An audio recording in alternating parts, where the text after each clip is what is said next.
علي خان په سوشل میډیا باندې یو ډیر غټ درز غوبل راغشتره ځکه علي خان اخر میدان ته راوتلی دا او ورکه پی کې عوامو علي خان ته یو ډیر غټه مینه ورکړی دا په لکونو تعداد کې د کې پی کې عوام چې کم دي علي خان لراوتلی دي پس وجه باندې ډیټیل سره په خبره کوو بل طرف ته علي خان حواله سره علي محمد خان هم ټویټ کړي چې پاغه هم ډیټیل سره خبره کوو بل دې حواله سره مشال یوسف زیم زبردست خبرې کړي پاغه هم ډیټیل سره خبره کوو نو په دې ویډیو کې به تاسو لړ اهم معلومات ملاوي ډېر اهم خبرې دي د عمران خان حواله سره د عمران خان د فیملی او د لیډرشپ حواله سره ویډیو خپل مکمل وګورئ او مخکې ملګرو سره ضرور شریک کړئ علي خان د عمران خان خور د تاسو معلومه ده لړي علي خان همیشه صرف اډیا جیل ته نور سیاست کې هغه غوته نه واخی اوس میدان ته راوتلی ده یو جلسه کې هغه ځان ښکارا کړی چې ډېر په لکونو تعداد کې علي خان ته خلک راوتلی دي جی علي خان ته عوامو ډېره زیاته مینه ورکړې ده او سپیشلی د کې پی کې عوامو شکریا هم علي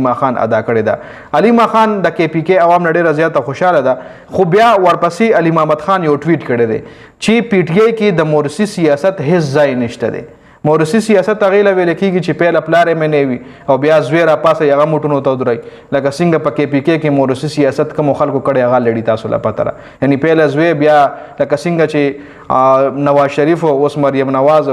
بلا زرداری او اوس بلاول بوټ نو دی له مورثي سیاست ویل کېږي نو دلته علي محمد خان ویلی دی چې مورثي سیاست دا ټویټ علي محمد خان کړی دی نو دا خبرې علي خان سره لینک کړې ده علي خان سره دا خبره لینک کړي ځکه علي خان راوتلی ده کنه د عمران خان خور ده خمخکې علي محمد خان ویلي چې 2013 نه زه د قومي اسمبلی ممبر یم او تر ننه پورې د خپل خاندان یو سړی ما سیاست له نه دی راوښکې ځکه خان به همیشه دا خبره کوله چې زموږ جومات چې کوم دی دا نظریاتي جومات دی او دې کې د مورثي سیاست هیڅ ځای نشته دی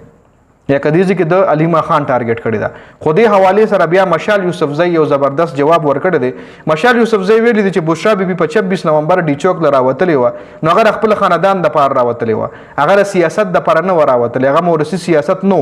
او اوس ک علي خان راوتلی ده نو دا خپل رور د پاره راوتلی ده نو دا هم مورثي سیاست نه دی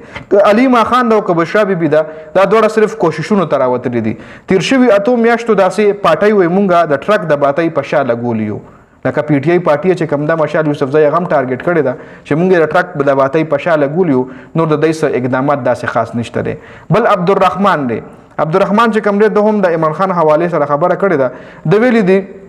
چې عمران خان نه پس زیات اعتماد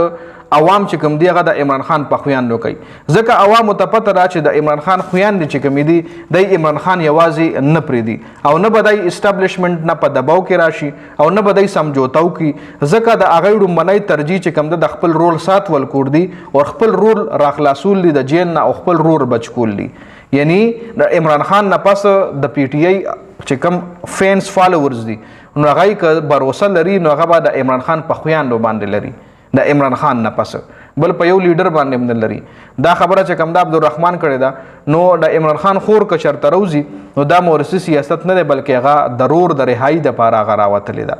چې کله عمران خان آزاد نو د عمران خان خویان دې مونږ پیژندیم نه خو چې په جیل کې گرفتار شوی د عمران خان خویان دې مو پیژندې ځکه چې غریبانان راځي عمران خان سره ملاقات دپاره او بیا چې ملاقات ونشي نو تاونه بیانات هم جاری کړي چې مونږ او پیژندې کې نه دی نه مخکې چا علي خان پیژنده چا